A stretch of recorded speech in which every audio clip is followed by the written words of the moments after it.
Hello friends, अस्सलाम वालेकुम। सबसे पहले तमाम दोस्तों को मेरे YouTube channel sir Arsalan Excel tips में खुश आमदीद। आज हम लोगों की माइक्रोसॉफ्ट एक्सेल की क्लास नंबर 6 है और आज की क्लास के अंदर बेटे हम लोग डिस्कस करेंगे how to check cell name in Microsoft Excel कि आपने माइक्रोसॉफ्ट एक्सेल के अंदर सेल नेम को किस तरीके से चेक करना है। और इसके साथ साथ हम लोग सेल नेम को थोड़ा सा डिस्कस करेंगे कि माइक्रोसॉफ्ट एक्सेल के अंदर सेल का जो नेम है वो किस पर्पस के लिए इस्तेमाल हो रहा है। बेटे एक बात याद रखिएगा, माइक्रोसॉफ्ट एक्सेल के अंदर आज की ये जो क्लास है ये बहुत ज्यादा इंपॉर्टेंस है, तो लिहाजा आपने इसको तवज्जो के साथ सुनना है। बेटे लास्ट क्लास के अंदर हम लोगों ने डिस्कस किया था what is cell. Microsoft Excel के अंदर सेल क्या चीज है, ये बेसिकली मैंने आपको लास्ट क्लास में समझाया था कि ये जो डिब्बे हैं इनको सेल कहा जाता है। इसी तरीके से ये एक सेल जो है, हर सेल का एक नाम है। आज की क्लास के अंदर हम लोग इसके नाम के ऊपर डिस्कशन करेंगे कि जिस भी सेल के ऊपर हम क्लिक करते हैं माइक्रोसॉफ्ट एक्सेल के अंदर उसका क्या नेम है।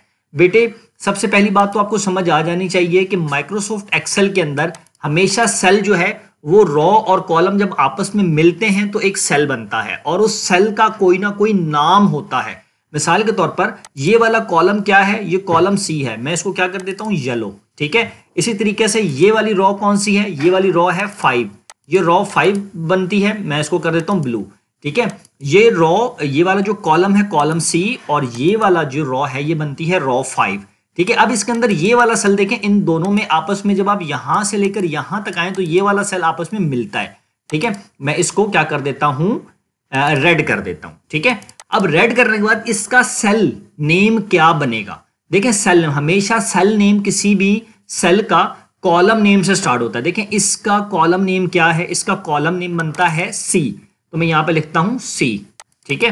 क्या लिखता हूं मैं यहां पे सी, ये देखिए मैंने लिख दिया सी, ठीक है सी। अच्छा कॉलम नेम हमारे पास आ गया सी। अब रॉ का नंबर क्या है हमारे पास 5, तो ये क्या बनेगा C5, ठीक है। तो इसका जो नेम है सेल का वो बना C5। इसी तरीके से मैं एक प्रैक्टिस और करवाता हूं आपको। मिसाल के तौर पर ये वाला सेल में लेता हूं, ठीक है, ये वाला सेल। अब यहां पर जरा मैं आकर इसको ब्लू कर देता हूं या ग्रीन कर देता हूं। ये वाला सेल क्या है, सेल का नेम है हमारे पास E। देखिए कॉलम का नेम जो है बेटे हमारे पास E है क्योंकि ये E के अंदर है, ठीक है। और रॉ नंबर क्या है हमारे पास 3, तो ये क्या बनेगा E3। अब आप गौर करें, ऑटोमेटिक आपको समझ आ जाएगी। इसी तरीके से एक प्रैक्टिस में आपको और करवाता हूं, ये देखें आपने खुद बताना है इसका। ये देखें ये इसका कॉलम नेम हमारे पास क्या है A और रॉ का नेम क्या है हमारे पास बेटे यहां पर 3, तो इसका जो सेल नेम बनेगा वो क्या बनेगा A3। उम्मीद करता हूं कि आपको ये आसान सी और सिंपल सी जो स्ट्रेटजी है ये समझ आ गई होगी।